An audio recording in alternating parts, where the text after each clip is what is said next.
welcome to From the Correspondent on Signature TV. I am Emmanuel Tewase. This is where we unveil the events behind the headlines and bring in new perspective to the news that satisfy your information need. Our lineup for today, we will begin with the enforcement of the anti-noise pollution policy in Enugu Metropolis by the Enugu State Capital Territory Development Authority. Then we'll highlight the 2024 Press Week organized by Anambra State Council of Nigerian Union of Journalists. On a brighter note, we will also look at how Enugu State Police Command arrested the killers of Stephen Aniago, chairman of Ogbete Main Market Traders Association, after 2 months. Then we'll look at a report on the varying opinions on the economic policies of Tinubu's administration from our Abuja studios. Then lastly, we'll look at how a non-governmental organization is grooming youth on creativity and innovation before we look at the big story for today, which is the fighting spirit of Chidinma Vanessa Onwe Adetshina, which has paid off positively at the global stage in the Miss Universe pageant. This is the correspondent, and the program continues shortly after the break. It's not just symbolic. It's not just the symbolism of doing a wide road or paving road. We're looking at an integrated economy.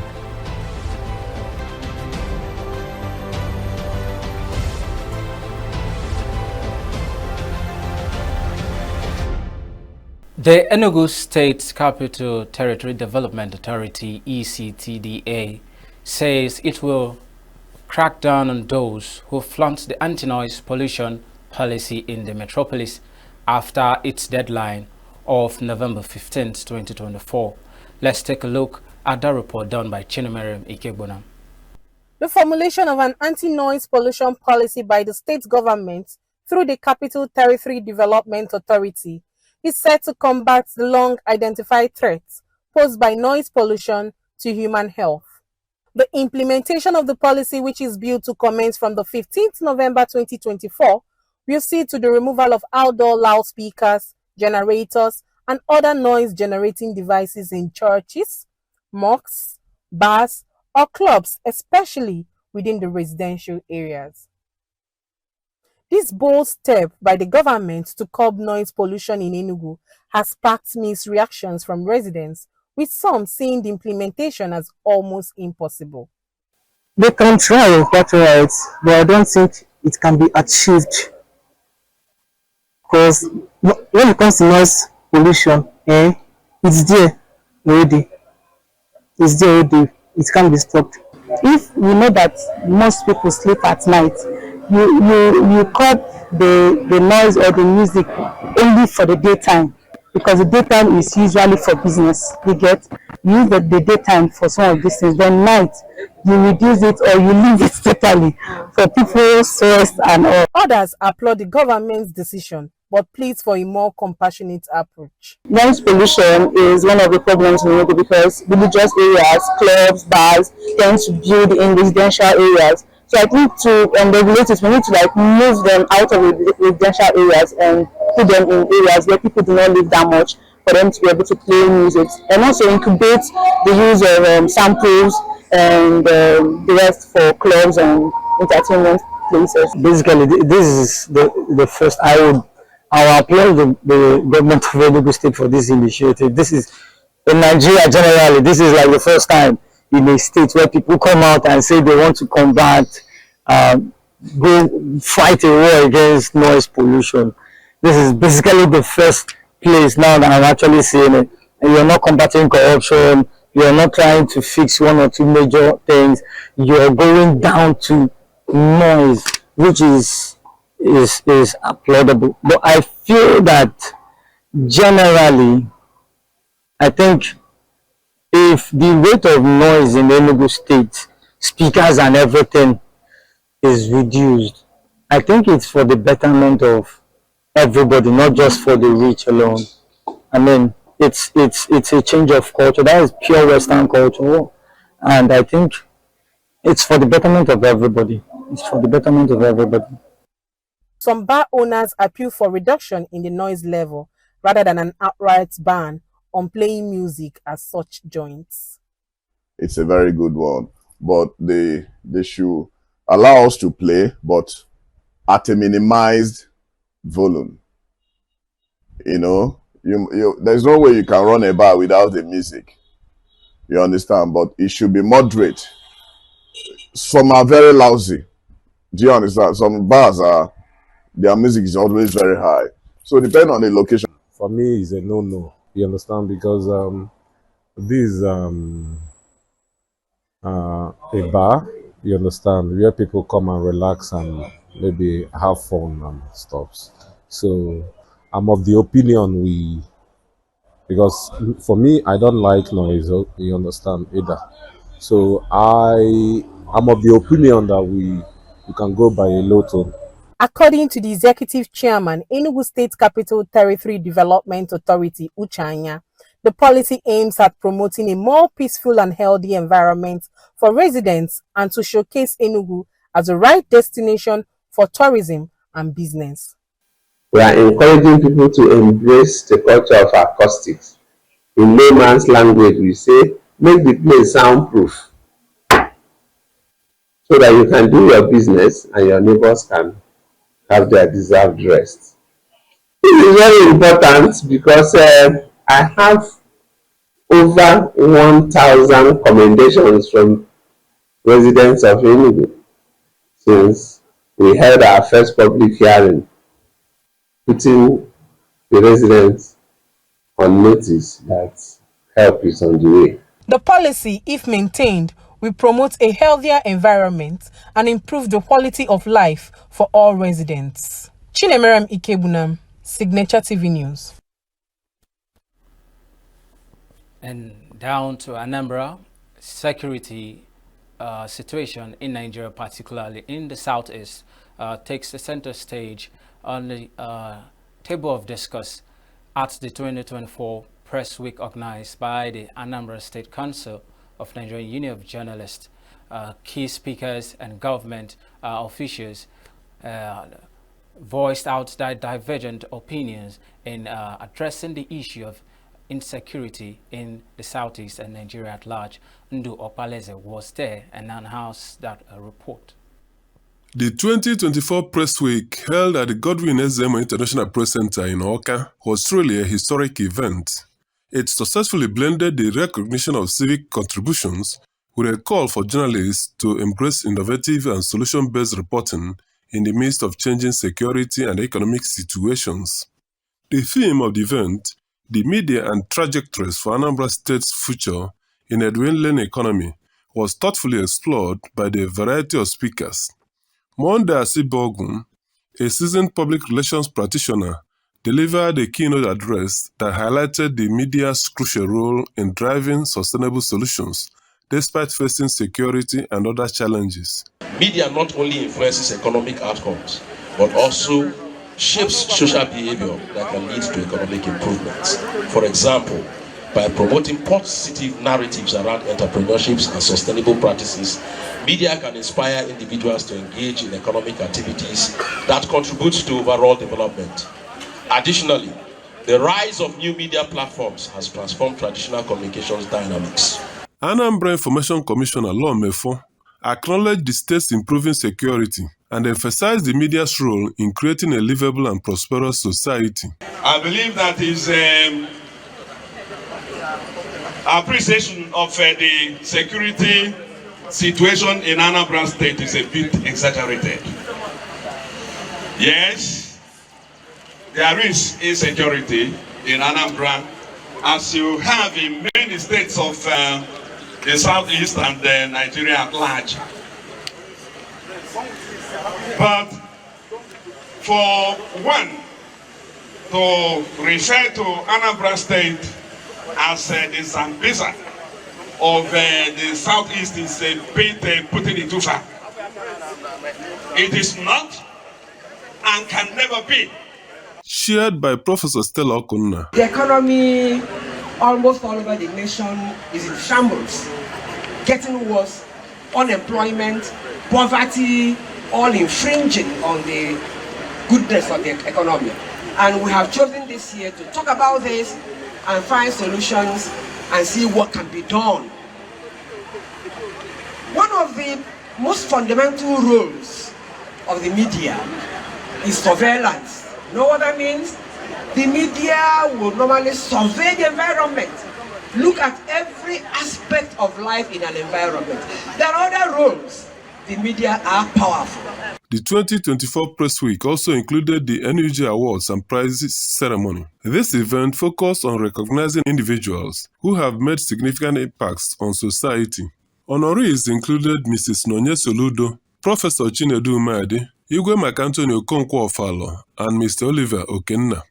A highlight of the week was the presentation of Professor Chinyere Stella Okonna Award for Ethical Journalism, which was awarded to Mr. Emelekwa of the Nation newspaper, with Mr. Lawrence Wimo of the Ikenga Online as the runner-up. The national president of NUJ, Comrade Chris Isiguzo, was represented by the Southeast NUJ Vice President, Comrade Emmanuel Ifesinachi. In a vote of thanks, the NUJ chairman Anambra State Council, Dr. Emeka Odogun, reminded all present that the media serve as a moral barometer and conscience of the society. Today is not a day to recount those things I've done, but a day to say thank you for coming. And a day to say that at the Man of the Year awards we have every other year is not just any award of Man of the Year. Look at Ibeze Tuamara of Ogidi. Immediately he won our award. The coast become clearer. Coast was clearer for him. Yes. When we were at his office the other day, we were shocked and surprised that he had renovated everywhere to a new level. And we asked him, why? This is not where we came last time. He said, I'm now the Man of the Year of NUJ. An applause for him. The week, organized by the Dr. Njideke Zonyeji Accolade Planning Committee, featured spectacular displays by masquerade and other music troupes that thrilled the participants with their performances, as well as the official celebration of the birthday of the NUJ matriarch, Professor Okonna, by the Union. Ndu Opaleze, Signature TV News. You're still watching from the correspondent on Signature TV. Still on security matters, despite public outcry on the activities of the Nigerian police force. To a large extent, they are still living up to their responsibility in securing the lives and properties of Nigerians and citizens of the nation. This, the Enugu State Police Command has demonstrated in the apprehension of two suspects connected to the murder of Stephen Anyago, the chairman of Ogbeite Main Market Traders Association. The arrest is coming 2 months after the state government, Dr. Peter Ndubisiamba, gave the security agency 48 hours to fish out the killers of Anyago. Let's take a look at that development on that issue.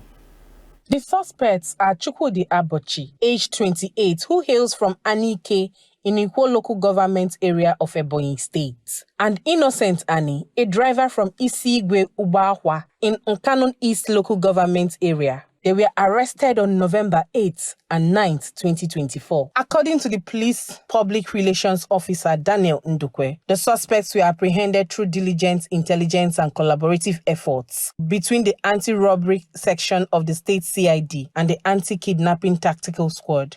It will interest you to know that during interrogation, both suspects confessed to their involvement in the crime. They provided detailed account of how they attacked Mr. Niagu, snatched his vehicle, and similarly shot another driver severally at the same location on the night of the murder, and also snatched his Toyota Corolla car. Fortunately, as we speak, that particular victim is in a stable condition and is undergoing treatment in a hospital. The Commissioner of Police also assures the public that the police will continue in its efforts to dismantle criminal gangs wherever they exist in Enugu State, particularly those involved in violent crime. The CP has also stressed that the command will maintain its aggressive stance against criminals to ensure the safety and security of the good people of Enugu State. During interrogation, the suspects confessed to other crimes and revealed the names of their accomplices. What are their names? Miracle, which they know the guy with the CC, is from that Mako. Ezoba is from Mako. Mosquito is from Mako. How many people? Inyabok is from Enugu. How many people were you? How many? Iyabok is from where? Enugu, sir. Where in Enugu? To snatch the vehicle from the man. And when they want to snatch the vehicle from the man, that the man proved stubborn and recalcitrant, so they now shot the man. Ndukwe said the command is working with the suspects to apprehend the remaining accomplices and recover stolen vehicles and tools used in the crime. He reaffirmed the commitment of the police to bring all individuals involved in the crime to justice and ensure continued protection of lives and properties in the state. Chinemerem Ikebunam, Signature TV News. Such commendable efforts by the Enugu State Police Command in ensuring that no stone is left unturned in the safety of lives and properties in the state. As the saying goes, give to Caesar what belongs to Caesar. And in this case, I believe that the Enugu State Police Command is doing a whole lot in terms of ensuring that there is peace, there is security in the state, and I must commend them for that. So kudos to the Enugu State Police Command for their efforts in ensuring the lives of Ndi Enugu. Moving forward, Nigerians have continued to express varying opinions on the economic policies of the Tinubu administration, while some are of the opinion that he's headed in the right direction and on the road to recovery. Others say that the situation is getting worse. As a Nigerian living in Nigeria, it's not a new thing, as the current economic situation is biting hard on Nigerians. So we would go to Abuja, where Godwin Sunday went around to get the views of Abuja residents on the economic situation of this current administration. President Tinubu's administration economic policies have been compared to the structural adjustment programs of 1986 to 1989, raising concerns about their potential impact on the present-day economy.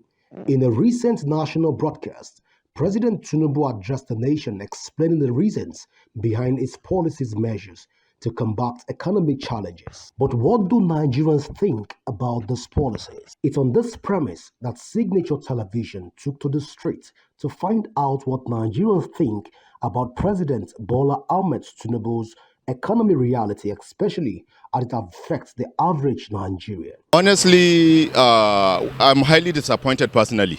I'm not happy with what is happening in the country. We voted this administration purposely thinking that they will bring the change we wanted. But we're highly disappointed.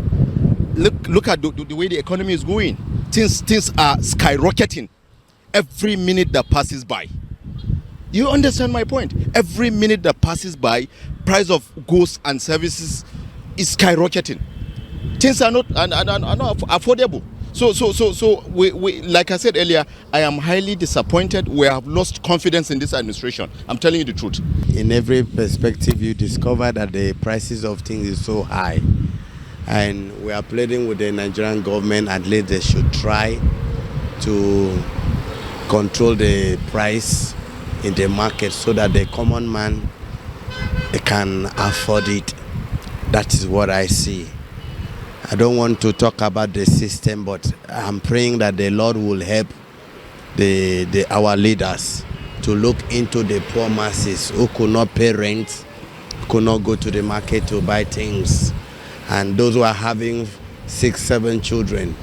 A mood of rice, you know how much to feed the family. I'm pleading for the government to help us to reduce the prices of things. The economic policy of our able President Bola Ahmed Tinubu, is not too friendly to the people of the country. You can see there is inflation in food prices, and the fuel is too much. I will pray this policy, people, his advisors, will look at the hardship of the country and see how to reduce the pump price. When you reduce the fuel price, I think things will be normal.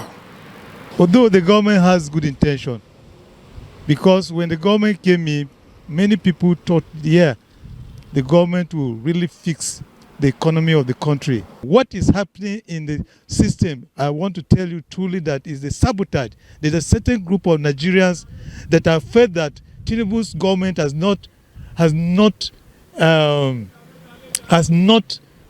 they have not benefited from that with the government, and so they will sabotage the government. Whatever economic policy he has brought, they will make sure they sabotage it.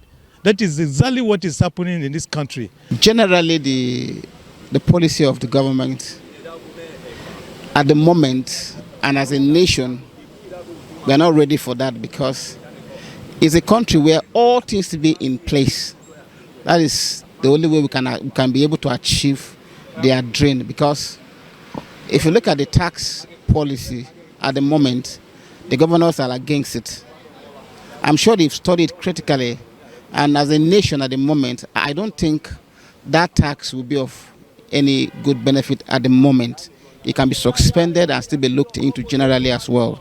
It is clear that Nigerians have mixed opinions about President Tinubu's policy. While some are optimistic about the potential benefit, others are skeptical and concerned about the impact of their livelihoods. The roads are empty. People are lamenting. Inflation has become a subject matter on everybody's lips, while to a lot of people, the economic policy of the government seems very strange and abnormal. Will the government be able to improve on these policies? Will the government be able to find alternative routes on how to better the lot of Nigeria? In the coming days, we'll get to find out from the government on some of the policies going to put in place to revamp the entire economy of Nigeria. I am Godwin Sunday, and this is Signature Television. That report on the current realities of Nigerians was brought from Abuja studios. If you are a Nigerian watching us, do you think the current hardship in Nigeria is as a result of sabotage or the economic policies of the government? That question is left for us to answer. Meanwhile, while the government is doing its best to ensure that the economy is revamped, it would not be fair if we all depend on the government in providing the basic amenities, looking at the current situation of the nation. And to that end, a non-governmental organization, Young Impact Network Africa, has taken upon itself to channel the energy and potentials of youths towards creativity and innovation. Ugone Owalo was there and now tells us more. The Young Impact Network Africa brought together visionary leaders, innovators, and change makers to empower and educate youth. The event with the theme, Empowering and Educating Young Africans Through Innovative Solutions, aimed at unlocking the potential of the Africa youth.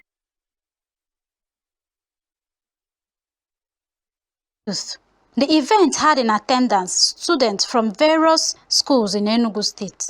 The principal, Seat of Wisdom Secondary School, Transekulu, Enugu, said that the vision of the school, which is aligned to the program, is to make the student dependent, creative, and impactful to the society. A lot of emphasis on morals. For example, the school is zero tolerance on exam malpractice. So children are trained to have integrity, have self-value, self-worth. Based on that, we find out that the program for today is all about integrity, it's all about self-worth, it's all about empowerment. So when you're empowered, we have a lot of entrepreneurial studies here, that's skill acquisition programs, whereby the child can pick a skill that will lead the child all through life. You don't really have to wait to be employed. Convener of the event, Sarah Akpo, said that her aim is to help young people and teenagers to discover their purpose in life and equip them to create good and better society. Growing up as a writer, let me just start with as a child that has the talent to write. I found it difficult, exercising those talents. There was no place for me to know more about it or even to showcase it. There was no platform for me to grow. And then when I grew up with all these challenges, and I just thought to myself, hey, there are a lot of students who are actually where I used to be. And I just said to myself, why don't I create a platform where these children can shine? I mean, every child is a star. They just need a platform to shine. Former principal of Transekulu Girls Secondary School, Ijeoma Okwe, said that her expectations is to see youth who will understand that they can make impact, money, and change the society with their handsets. Our children should be able to know that education is not a scam, that having phones can make them to earn income even while they are still students. For instance, they can do video editing, they can do all forms of online editing, they can do voiceovers and a lot of things using their phones to earn income instead of doing so many things that are not in line with our societal rules and norms. Some students shared their experiences and expectations from the government.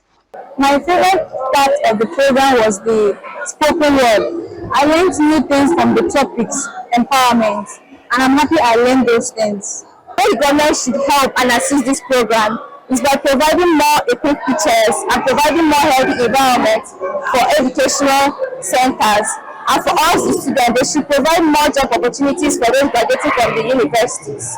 Highlight of the event was a dance performance by the Seat of David Cultural Troupe, Enugu, reading competition and spoken word competition by students from various schools, as well as presentation of gifts to winners.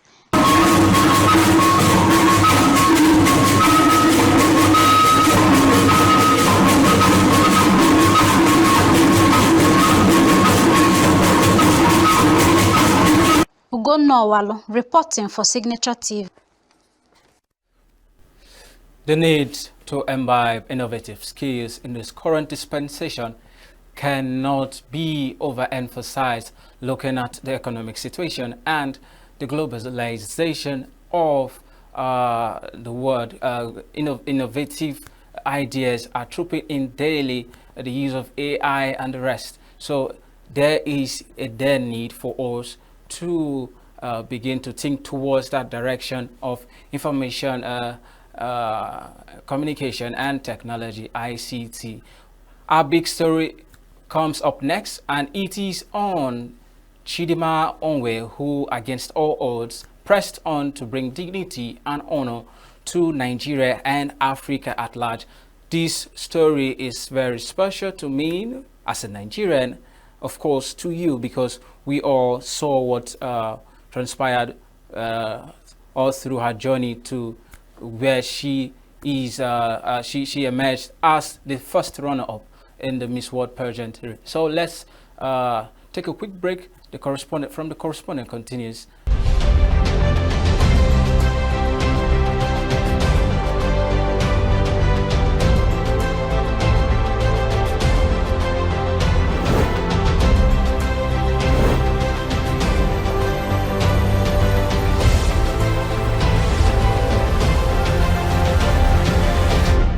You're still watching From the Correspondent on Signature TV, where you get to hear firsthand the testimonies of journalists who are the foot soldiers on the field of information gathering and dissemination. You get to hear what the stories and the events that are behind the headlines, what goes into sourcing, packaging, and disseminating these news stories that keep you informed, educated, and entertained. And today's big story is on Chidinma Onwe Adetshina. We all are quite familiar with the circumstances surrounding her journey from South Africa to the Miss Universe pageant. And with me in the studio today is a media expert and a senior reporter of Signature TV, Charles Pius, who has been following hard journey from South Africa up to this moment. Charles, you're welcome. It's always wonderful having you on the show. Thank you so much. All right, so let's start from this point. What caught your interest in Chidinma's story? Well, it's her doggedness, her resilience, and of course her determination, because there are certain persons who will be faced with that kinds of trolling on social media, and they will be demoralized and they will really don't want to do anything. Her story started off with, joining the Miss South Africa pageant that happened a few weeks back, and then she contested that particular pageant and she came top 16. And as soon as she got into top 16, some eyebrow started being raised that her name is Chidinma and it's not a South African name. Yeah, and so she has an origin from Nigeria. Exactly. And she thought she could smog it off, but as soon as she got into top 9, it became a topical issue. And because of the fact that the odds are actually for her, that they're looking that she could win that particular pageant, and given that has always been this underlying issue between Nigeria and South Africa, you cannot have a Nigerian, representing South Africa in an international event. Okay. They don't want to hear that. So because of that, the trolling began. A whole lot of persons started talking about investigating it. I know that the pageant itself said that Chidinma herself at the time actually duly contested in terms of following the rules and regulations. She is an African, that's the most important thing, even though she is of Nigerian origin and Mozambican origin as well, because her mother is from Mozambique and her father is actually from Nigeria, Enugu State, in fact, precisely. And so they said she's an African, that's the most important thing. Yes. And they just don't want to narrow it down to just everybody being there, because even then there were other contestants who are not South African, who were also part of the pageant. Exactly. So there wasn't any reason why. This also is quite interesting, because you did that story on the perception of South Africans towards Nigerians living in, and it paints a clearer picture of why this issue. We've already discussed this. We'll not go detail into that, but Chidinma's case, I understand that despite the fact that she stepped down, the authorities, the South African authorities, went for pressing charges of allegations relating to, and so despite this, she pressed on. Yes, she pressed on, really. Despite that, the South African authorities, that's the Home Office of South Africa, went further and stated that they are going to investigate. Even when this pageant in South Africa said that it's perfect, I mean, they don't have any problem with Chidinma participating in the contest. They really don't have any problem with that. They're going to continue with it, but then they said that they were going to investigate. A particular political party in South Africa said that there is nothing with that, but the ANC and another party in South Africa said that they should go ahead and investigate. And they went on and investigated, and they said that South African, that her mother, that Chidinma's mother, has some sort of problems with her identity, that she had stolen some identity from Mozambique to use that to get into South Africa. Okay. And so because of that, she is now ineligible to participate in that particular contest. But one instructive thing that really happened, even when Chidinma decided to leave the pageant because of her safety and for her family's safety, they still continued. Yeah. Very recently, when she arrived in Mexico for the event, after the investigation, so-called, by the Home Office of South Africa, they still went on to try to see if they can tell the organizers of the Miss Universe to strip her of her participation, because her mother had, in one way or another, been caught in some sort of identity fraud, which makes no sense. It beats my imagination, because what is the link between what your parents did and what you're currently pursuing? I don't know.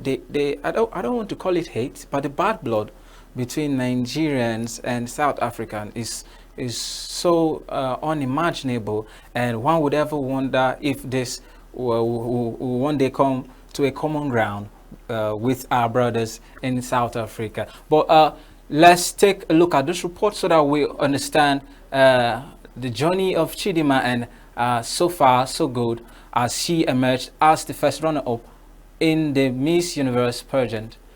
The reports. Meet Chidinma Vanessa Onwe Adetshina, a name that's become a symbol of resilience and triumph. Born in Soweto to a Nigerian father and a Mozambican mother, Chidinma grew up in Cape Town with big dreams. Now she's not just a beauty queen, she's a trailblazer. At just 22 years old, Chidinma won Miss Universe Nigeria 2024 after stepping away from the Miss South Africa pageant. Why? Her dual citizenship stirred up a storm of controversy, and she made a tough choice to withdraw for her safety and peace of mind. But that didn't stop her. Representing Nigeria, Chidinma went to the global stage in Mexico and made history as the first Nigerian to finish as first runner-up in the Miss Universe competition. She was also crowned Miss Universe Africa and Oceania, the highest-ranking African contestant of the year. Her journey wasn't easy. Chidinma's mother faced allegations of identity fraud in South Africa, and her family's background became a hot topic. Some called for investigations, while others rallied behind her. Even amidst the noise, Chidinma remained focused. So I've lived in South Africa. I tried out for Miss South Africa 2024, and I made it through to the top 16. And when I made it through, it became a huge spark in South Africa because they said I'm not South African enough because my name is Chidinma. And every single week that I would progress in the competition, it became a very big news in South Africa until I made it through to the top 9. And in the final week of the competition, I had to withdraw for my safety and my family as well. And also because the backlash was a bit too much for me personally. I think I really handled it really well. I went through that with so much grace and so much determination, and I don't think a lot of people actually would have pulled through that whole journey as a young woman as well. In August, Chidinma was crowned Miss Universe Nigeria, competing against 24 contestants. She dazzled the audience and judges alike, proving that she was destined for greatness. In Mexico, her victory wasn't just personal. It was a moment for the continent. Chidinma's success united supporters across Africa, showcasing what's possible when we embrace our shared identity. What is more important to you, being liked or being respected, and why? I feel like it's being respected. We live in a society where we often don't feel respected because of who we are.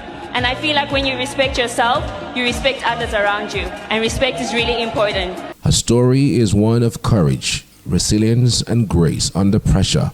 Chidinma Vanessa Onwe Adetshina reminds us that challenges don't define us.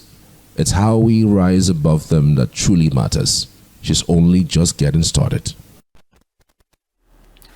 From our correspondents to your screen, you're watching Stories Behind the Headlines on Signature TV. And with me today is Charles Pius, the brain behind the story on Chidinma, her journey through the hurdles in South Africa up to this point where she was declared the first runner-up of the 2024 Miss Universe pageant. Charles, when I was considering this report as today's focus, someone made a statement about, but she's not, she didn't win the contest. I mean, is it all about winning the Miss Universe, or the lessons that are inherent in this hard journey? For me, it's more about the lessons, really. I mean, she was born in South Africa. Yes. For somebody who is born in South Africa, I mean, just like in America and in the UK, if you're born there, you're automatically a citizen of that country. Yes. It's shocking that somebody is born in the country, lived her life for 22 years in that country, and still cannot be accepted as an indigene or somebody who is a citizen of that country. It's shocking. Yes. I've never heard it before because, you know, after spending your life there, paying your tax, schooling there, imbibing their culture and their character, and even going as far as, you know, doing all you can to live there and to even imbibe their culture by participating in a competition that is as huge as Miss South Africa. You are being vilified for your name, Chidinma, just because it's Chidinma. I mean, some persons have a name with just the name Chidinma because they feel it's not South African. And it's quite shocking that the Home Office had to go and do some Background investigation check about where she's coming from. Yes, and it's not that it was her who did the so-called identity fraud. It was her mother who did the identity fraud. So if her mother did identity fraud, why would it affect her? Why is it a problem that she's participating?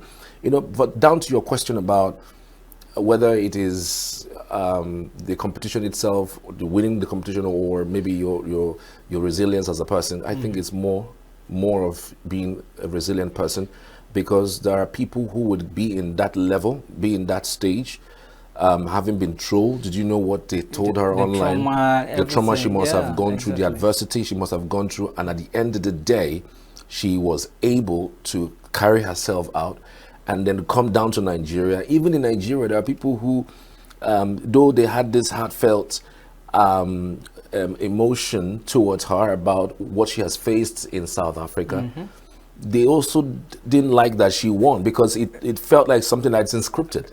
Well, I was coming to this part, not related directly, but you know, the name is Chidinma Vanessa Onwe Adetshina. Then there's Chidinma, which is an Igbo name.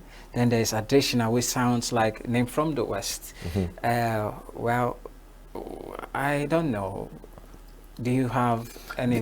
The only news item that we have about her name is the fact that she has she's a Mozambican mother, and her dad is from Enugu. Okay. And Mr. Onwe, and her dad was with her when she even visited the Enugu State Governor some few weeks back.